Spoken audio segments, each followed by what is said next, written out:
नमस्कार। आज हम बात करने वाले हैं भारत की शिक्षा व्यवस्था में आए एक बहुत बड़े बदलाव की, राष्ट्रीय शिक्षा नीति 2020। देखिए, ये सिर्फ कोई छोटा मोटा अपडेट नहीं है, बल्कि ये एक पूरी तरह से नया नजरिया है। एक ऐसा नजरिया जो हमारे स्टूडेंट्स को 21वीं सदी के लिए तैयार करेगा। और हाँ, ये सीखने और सिखाने के तरीके को आप कह सकते हैं जड़ से बदलने की हिम्मत रखता है। पूरे 34 साल। जी हाँ, 1986 के बाद ये पहली बार है जब भारत की एजुकेशन पॉलिसी में इतना बड़ा, इतना बुनियादी बदलाव किया गया है। तो जाहिर है, इतने लंबे इंतजार के बाद जो ये बदलाव आया है, वो भविष्य के लिए एक बिल्कुल नई रूपरेखा है। तो सबसे बड़ा सवाल तो यही उठता है ना, कि आखिर देश के करोड़ों स्टूडेंट्स के लिए असल में क्या बदल रहा है? उनके क्लासरूम में, उनकी किताबों में और उनके भविष्य पर इसका क्या असर पड़ेगा? चलिए इस बड़ी और थोड़ी जटिल लगने वाली पॉलिसी को एक एक करके बिल्कुल आसान भाषा में समझते हैं। अच्छा, तो इस नए भविष्य को ठीक से समझने के लिए ये जरूरी है कि पहले एक नज़र उस इतिहास पर डाल लें जो हमें यहाँ तक लेकर आया है। आखिर हम कहाँ से कहाँ आ रहे हैं? देखिए, 1968 और फिर 1986 की जो नीतियां थीं, उन्होंने भारत में शिक्षा की नींव रखी। लेकिन 2020 की ये जो नई नीति है, जिसे डॉक्टर के कस्तूरीरंगन समिति ने तैयार किया है, ये सिर्फ एक सुधार नहीं है। ये तो भविष्य के लिए एक बिल्कुल नई और कहना होगा काफी साहसिक सोच पेश करती है। चलिए अब बात करते हैं उस सबसे बड़े ढांचागत बदलाव की, जो स्कूल जाने वाले हर बच्चे के सफर को हमेशा के लिए बदल देगा, यानी शिक्षा का ये नया ढांचा। देखिए, अब तक हम सब 10+2 सिस्टम से ही वाकिफ थे, है ना, जिसमें स्कूल की पढ़ाई 6 साल की उम्र से शुरू होती थी। लेकिन अब इसे पूरी तरह बदलकर 5+3+3+4 के मॉडल में ढाल दिया गया है। और सबसे बड़ी बात यह है कि अब 3 साल की उम्र से ही बच्चों को सीखने की प्रक्रिया में शामिल कर लिया गया है। और सही मायने में यही इस पूरी पॉलिसी की सबसे बुनियादी और दूरगामी सोच है। इस नए सफर को ना एक इमारत बनाने जैसा समझिए। पहले 5 साल है फाउंडेशनल स्टेज, यानी कि नींव, जहां खेल खेल में सीखने पर जोर है। अगले 3 साल है प्रिपरेटरी स्टेज, जहां खोज और एक्टिविटीज से पढ़ाई होगी। फिर आता है 3 साल का मिडिल स्टेज, जहां सब्जेक्ट से अच्छी जान पहचान होगी।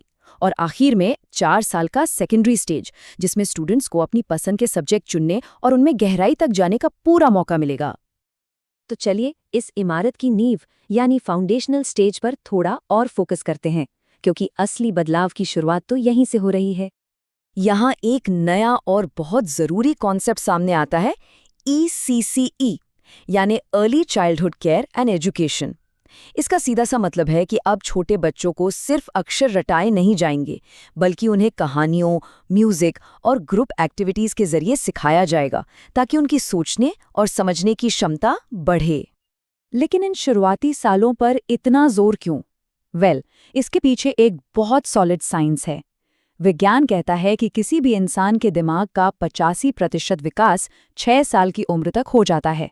तो ये पॉलिसी बस इसी वैज्ञानिक सच्चाई को शिक्षा का केंद्र बना रही है, ताकि शुरुआत से ही नींव एकदम मजबूत हो।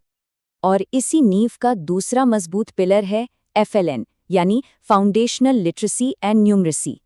लक्ष्य बिल्कुल साफ है। क्लास 3 खत्म होने तक हर बच्चा ठीक से पढ़ना, समझना और बेसिक मैथ्स करना सीख जाए, ताकि आगे चलकर किसी भी बच्चे को बेसिक स्किल्स की कमी की वजह से पीछे ना रहना पड़े। तो देखिए, ये पॉलिसी सिर्फ ये नहीं बदल रही कि क्या सीखा जाएगा, बल्कि ये कैसे सीखा जाएगा और उसे कैसे परखा जाएगा, इस पूरी सोच को ही बदल रही है। ये लाइन सुनने में थोड़ी टेक्निकल लग सकती है, पर इसका मतलब बहुत गहरा है।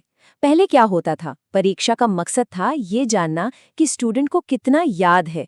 अब मूल्यांकन का मकसद ये समझना होगा कि स्टूडेंट अपने ज्ञान का इस्तेमाल कैसे कर सकता है और उसे कहाँ मदद की जरूरत है। मतलब परीक्षा अब डर की चीज नहीं, बल्कि सीखने की प्रोसेस का एक मददगार हिस्सा होगी। ये तो सच में एक गेम चेंजर है। आर्ट, साइंस, कॉमर्स की वो जो सख्त दीवारें थीं, उन्हें गिरा दिया गया है। इसका मतलब है कि अब कोई स्टूडेंट चाहे तो बायोलॉजी के साथ म्यूजिक पढ़ सकता है, या फिर कोडिंग के साथ इतिहास। इससे होगा ये कि स्टूडेंट्स को अलग अलग फील्ड्स में हुनर मिलेगा और वो भविष्य की नौकरियों के लिए बेहतर तरीके से तैयार हो पाएंगे। और इसीलिए रिपोर्ट कार्ड अब सिर्फ नंबरों का खेल नहीं रहेगा। ये जो नया समग्र प्रगति कार्ड है, वो स्टूडेंट का 360 डिग्री आंकलन करेगा। इसमें उसकी सोचने समझने की क्षमता, उसकी इमोशनल समझ और उसकी फिजिकल स्किल्स सबको परखा जाएगा। और इतना ही नहीं, स्टूडेंट खुद अपना और अपने साथियों का भी मूल्यांकन करेंगे। है ना कमाल की बात? अच्छा, तो इतने सारे बदलावों को पूरे देश में एक जैसा लागू कैसे किया जाएगा? उसके लिए बनाया जा रहा है परख। ये एक नेशनल असेसमेंट सेंटर होगा जो ये पक्का करेगा कि कोई भी स्टूडेंट किसी भी बोर्ड में हो, उसका मूल्यांकन एक ही ऊंचे स्टैंडर्ड पर हो, जो रटने की बजाय उसकी असली काबिलियत को परखे। लेकिन ये सारे शानदार बदलाव आखिर हैं किसके लिए? क्या ये कुछ चुनिंदा लोगों के लिए हैं? नहीं, ये नीति सुनिश्चित करती है कि ये हर एक बच्चे के लिए हैं, बिना किसी भेदभाव के। इस पॉलिसी का एक बहुत ही अहम हिस्सा है इंक्लूजन, यानी सबको साथ लेकर चलना। इसमें खास तौर पर सामाजिक और आर्थिक रूप से वंचित समूहों यानी SEDGs पर फोकस किया गया है। इसका मतलब है कि शिक्षा को हर उस बच्चे तक पहुंचाने की कोशिश है जो किसी भी वजह से पीछे छूट सकता है, चाहे वो लड़कियां हों, दिव्यांग बच्चे हों या फिर दूर दराज के गांव में रहने वाले छात्र। और ये सिर्फ बातें नहीं हैं, इस सोच को जमीन पर उतारने के लिए एक जेंडर इंक्लूजन फंड भी बनाया गया है। ये फंड ये पक्का करेगा कि आर्थिक या सामाजिक रुकावटें किसी भी लड़की या ट्रांसजेंडर छात्र को अच्छी शिक्षा हासिल करने से ना रोक पाएं। तो आखिर में इन सभी बदलावों का अंतिम लक्ष्य क्या है? देखिए, इसका मकसद सिर्फ नौकरी खोजने वाले लोग तैयार करना नहीं है, बल्कि ऐसे नागरिक तैयार करना है जो नई चीजें सोच सकें, जो नौकरी बना सकें और समाज को एक नई दिशा दे सकें। कागज पर तो ये ब्लूप्रिंट बहुत ही मजबूत और शानदार लगता है, लेकिन असली सवाल यही है, क्या ये नया नक्शा वाकई भारत के लिए विचारकों, वैज्ञानिकों और कलाकारों की ऐसी पीढ़ी तैयार कर पाएगा जो दुनिया को एक नई राह दिखा सके? खैर, ये एक ऐसा सवाल है जिसका जवाब तो आने वाली पीढ़ियां ही देंगी।